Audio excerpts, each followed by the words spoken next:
నేపాల్ దేశానికి సంబంధించి రాజకీయ అస్థిరత ఉన్న మూలంగా గతంలో ఉన్న కేపీ ఓలీ అనే ప్రధానమంత్రిని రాజీనామా చేపించి అక్కడ యూత్ మొత్తం ఈ సోషల్ మీడియా మీద వచ్చిన ఉద్దంతుల ప్రకారం ఆ యూత్ ఒక ఉద్యమాన్ని తీసుకొచ్చి అక్కడ మంత్రివర్గాన్ని ప్రధానమంత్రి మొత్తాన్ని రాజీనామా చేపించింది.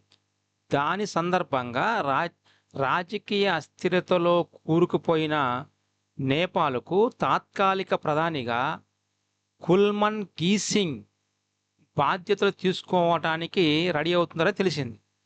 ఆయన పేరుని జన్జెడ్ ప్రతిపాదించింది. ఇక అన్ని వర్గాల నుంచి ఆమోదం వచ్చింది కాబట్టి ఇక అధికారికంగా ఉత్తర్వులు వెలువడటమే తరువాయి. దాంతో భాగంగా నేపాల్లో ఈ తాత్కాలిక ప్రభుత్వాధినేత రేసులోని ఈ యొక్క కుల్మన్ గీసింగ్కి పోటీగా ఒక ఇద్దరు వచ్చారు. వారిలోని ఆ నేపాల్ అత్యున్నత న్యాయస్థానానికి సీజేగా పనిచేసిన ఏకైక మహిళ కూడా ఉంది.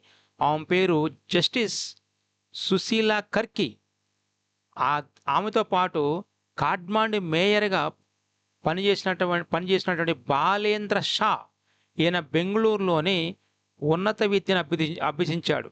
ఇలా తాత్కాలికంగా ఈ సుశీలా కర్కి మరియు బాలేంద్ర షా మరియు కుల్మన్ గీసింగ్ ఈ ముగ్గురు మధ్యన పోటీ నడిచినప్పుడు తాత్కాలిక నేత ఎంపికలో అధ్యక్షుడికి జడ్కి సహకరిస్తామని నేపాలీ కాంగ్రెస్ కూడా ప్రకటించింది.